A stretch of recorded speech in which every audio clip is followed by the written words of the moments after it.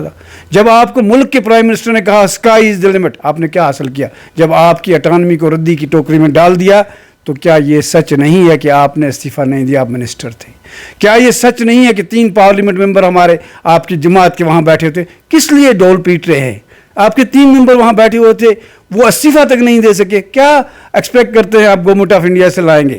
یہ سید الطاف بخاری کی جماعت ہے, یہ سید الطاف بخاری ہے جس نے حاصل کیا اور بغیر ووٹ کے حاصل کیا. آپ کی پروٹیکشن آف لینڈ لائی, آپ کے پروٹیکشن آف جاب لائی, آپ کے قیدیوں کو چھڑا کر لایا. اور سید الطاف بخاری ایک بے لوث انسان ہے, اس کی قیادت جو ہے بے داغ لوگ اس کے ساتھ چل رہے ہیں. انشاءاللہ اور رحمان لوگوں کے حت میں ہیں, ہم لوگوں کے لیے ہم آئے ہوئے ہیں, لوگوں کا ایجنڈا لے کے چلیں گے. ہم ڈے فرسٹ کہا تھا اسٹیٹ ہوڈ ہمارے ایجنڈے کا پہلا نمبر تھا, اور آپ دیکھیں گے انشاءاللہ آنے والے وقت میں یہ تو وہی لوگ ہیں جنہوں نے کہا ہم الیکشن ہی نہیں لڑیں گے.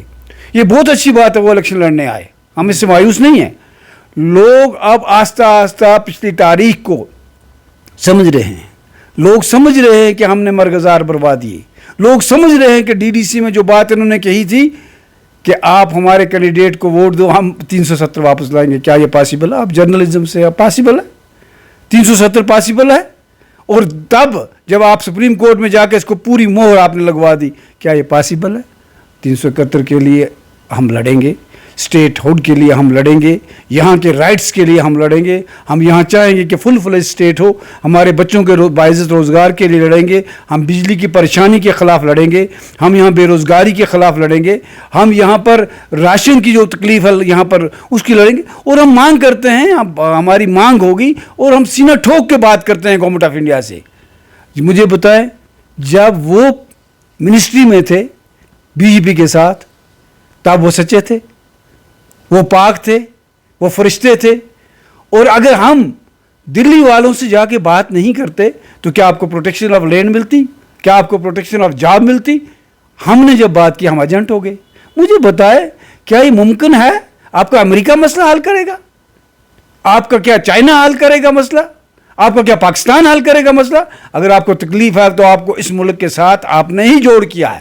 47 میں آپ نے یہ منحوس لکیر لگا کے اس پارٹ جو حصہ رکھا, بارڈر کا وہ حصہ کاٹا, اس سے ہماری پسماندگی زیادہ ہوئی, ہمارے لوگ مرے, ہم شرنگ کا شکار ہوئے. یہ مہربانی بھی آپ کی ہے. اگر آپ نے اپنے پالیٹکس کے لیے یہ کھینچی منحوس لکیر نہ کھینچی ہوتی اس وقت کے حاکموں کے ساتھ مل کر, شاید جموں کشمیر کا نظام کچھ اور ہوتا, کیونکہ سینٹرل ایشیا کے راستے ہمارے کھلے ہوتے, میرا نوجوان بچہ بے روزگار نہیں ہوتا.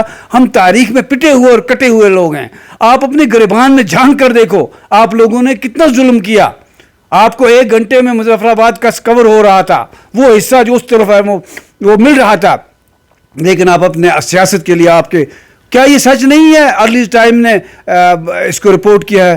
بابا قوم حضرت شیخ کشمیر شیخ محمد عبداللہ صاحب نے 1981 میں ایبروگیشن کے لیے ایک ٹیبل بل کی تھی جو دلی تک پہنچی. اگر آپ کو دیکھنی ہے میرے پاس موجود ہے. کیا یہ سچ نہیں ہے کہ اگر ملک کے اتنے بڑے لیڈر نے ٹیبل کی ہے بل اور کہا یہ کوئی قرآنی آیت نہیں ہے, پھر اس کے پوتے صاحب یا آپ کی جماعت نیشنل کانفرنس جو ہے وہ ڈنڈورا پیٹ رہی ہے 370. جب وقت آیا آپ نے 370 کو مضبوط نہیں کیا. جب وقت آیا آپ کس کو پرمٹ کر سکتے ہم نے نہیں کیا. جب وقت آیا آپ اٹانومی لے سکتے تھے, آپ بارگیننگ کر سکتے تھے گورنمنٹ آف انڈیا کے ساتھ. جب مشکلات تھے, حالات خراب تھے, مجھے خود مولانا تعالیٰ سروردی صاحب نے کہا, میں نے یہ ان کے الفاظ میں دوہرا رہا ہوں, جب ان سے پوچھا کہ جناب ہمیں اٹانومی نہیں ملی آپ کیوں الیکشن لڑنے جا رہے ہیں, انہوں نے کہا آزادی ملے نہ ملے نیشنل کانفرنس کو یہ داغ اپنے ماتھے پر نہیں لینا چاہیے, ہمیں الیکشن نہیں لڑنا چاہیے.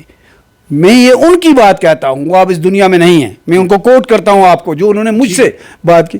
تو ہم ایک آپ کو ہم نے پہلے ہمارا ایجنڈا ہے, ہم کوئی بڑی بات نہیں کہیں گے, ہم وہ بات کبھی نہیں کہیں گے. میری قیادت, ہماری جماعت جو بات پاسبل نہیں ہو ہم وہ کہیں گے, جو سچ پر مبنی ہو, جو سچی بات ہو ہم اسی کو چلائیں گے. اور آج بھی ہم کہتے ہیں ہمیں گورنمنٹ آف انڈیا کے ساتھ جو معاملات ہیں, مسائل ہیں ہمارے, ان کے ساتھ جڑے ہوئے ہیں. جو بھی گورنمنٹ آف انڈیا کو, جو بھی مرکز میں سرکار آئے, ہمیں ان کے ساتھ ہاتھ ملانا ہی ملانا ہے. ٹھیک ہے راجہ صاحب, بات جاننا چاہوں گا, ایکس ایم ایل اے کرنا آپ رہ چکے ہیں, ہم نے بہت وقت سے دیکھا کہ پریس کالونی کے اندر سادھنا ٹنل والے لوگ جو ہے وہ اس کی مانگ کر رہے تھے. کرنا میں جب آپ ایم ایل اے تھے تو آپ نے کیا کچھ کیا, تھوڑا سا مختصر میں بتائیے. سادھنا ٹنل کی جو جہاں تک بات ہے, جب میں ایم ایل اے تھا تب بھی میں نے یہاں سے, اس وقت پی ڈی پی کی سرکار تھی, یہاں سے پی ڈی پی کے چیف منسٹر نے ریکمنڈ کر کے بھیج دیا. جو ہمارے سعید الطاف بخاری صاحب اس وقت آرمی منسٹر تھے, انہوں نے سب سے زیادہ کوشش کی. میں پرسنلی اپنی ٹیم لے کر ڈیفنس منسٹر سے ملا, میں پرسنلی اپنی ٹیم لے کر گڈکری صاحب سے ملا, میں پرسنلی اپنی ٹیم لے کر دلی میں ڈاکٹر جتیندر سنگھ سے ملا اور فیزیبلٹی ٹینڈر کال کروایا, لیکن اس کے بعد انہوں نے اتار دیا. پھر لاسٹ ایئر جو ہماری تاریخ بنی, ہمارے لوگ مر گئے, اس سے پہلے میں نے ٹنل کے لیے ایک موومنٹ کی ہوئی تھی دلی تک, میں پرسنلی دلی میں پہنچ گیا. اس کے بعد ہماری ایک عوامی لہر بن گئی ٹنل کے لیے, کیونکہ ہمارے لوگ مر گئے تھے. اس کے بعد ہم نے C D F S D F R کے تحت ان کی کمپنسیشن دلائی. اس کے بعد یہ کنٹینیوس پروسیس رہا, سارا نوجوان, اسٹوڈنٹ, ٹریڈ, سارے پولیٹیکل لوگ, سرپنچ, سب لوگ اس میں انوالو ہو گئے. ابھی ہم نے ٹینڈر جو ہے وہ فیزیبلٹی ٹینڈر 11 کروڑ کا ہوا ہے. گڈکری صاحب یہاں آئے ہوئے تھے, انہوں نے کشتواڑ میں اس کو وہ پروجیکٹ ہمیں دکھایا کہ یہ پروجیکٹ انشاءاللہ بنے گا. آپ پارلیمنٹ الیکشن ختم ہونے دیجئے, انشاءاللہ الرحمن جو کرنا ٹنل ہے اس کو بنانے کے لیے اور جتنی جدوجہد کرنی ہوگی ہم کریں گے, انشاءاللہ ہم بنوائیں گے. کیونکہ ہم نے آلریڈی فیزیبلٹی ٹینڈر کال کروا لیا ہے, جو ڈی پی آر اس کے لیے بن چکا ہے, اور اس کے لیے 11 کروڑ کا تھا وہ, تو وہ پروسیس چالو ہے. ایک کشمیری ہونے کے ناطے ہم آپ کو یہ نہیں بولیں گے آپ اس وقت ایم ایل اے, آپ یہ چھوڑ دیجئے سیاست. ایک کشمیری ہونے کے ناطے دل سے یہ بات بتائیے گا کہ آپ راجہ صاحب کون چاہتے ہیں کہ ہندوستان کے وزیر اعظم آنے چاہیے, دل سے بتائیے. دیکھیے, میں ہندوستان کے وزیر اعظم کون آنا چاہیے اور کون نہیں آنا چاہیے یہ میرا سبجیکٹ نہیں ہے. ووٹ, آپ بھی کشمیری ہیں نا, آپ کو بھی ووٹ ڈالنے کا حق ہے. ہم نے جن کو لوگ سپورٹ کریں گے, جن کو لوگ ووٹ دیں گے, آپ کس کو سپورٹ کریں گے؟ ان جذباتی سوالوں میں نہ جاتا ہوں. آپ کس کو سپورٹ کریں گے؟ دیکھو, ہم کس کو سپورٹ کر رہے ہیں, ہم تو ایک پارٹی میں ہیں, تو ہمارے تو آپ کو بھی حق ہے نا ووٹ ڈالنے. نہیں, ووٹ ڈالنے کا جو ہے تو وہ تو میں اپنے کینڈیڈیٹ کو ووٹ ڈالوں گا. میرا ووٹ جو ہے وہ تو میرے کینڈیڈیٹ کو ملے گا. میں تو نارتھ سے ہوں, ہم سجاد لون صاحب کو سپورٹ کر رہے ہیں, ہم تو اسی کو ووٹ ڈالیں گے. یہ ہمارا فیصلہ ہے, ہمارے چیف کا فیصلہ ہے, تو ہم سجاد لون کو اپنا ووٹ جو ہے وہ ڈالنے جا رہے ہیں. تو سجاد لون صاحب جب جیتیں گے اس کے بعد وہ فیصلہ کریں گے کہ وہ کس کو سپورٹ کریں گے اور وہاں ملک کی سیاست کیا آئے گی. دیکھیے, یہاں پر آپ کو پتہ ہے کہ ہمارے پاس وزیر اعظم تھا, پتہ ہے جب ملک آزاد ہو گیا ہمارے پاس وزیر اعظم کی کرسی تھی اپنی, کہاں گئی, کدھر ہے؟ ملک میں جن کو لوگ, یہ پولیٹکس ہے, یہ ڈیموکریسی, یہ کوسچن جو ہے آپ کا, اس کا جواب دینا اس لیے مشکل ہے کہ ہماری پرسنلی اس میں لائکنگ اور ڈس لائکنگ کی بات نہیں ہے.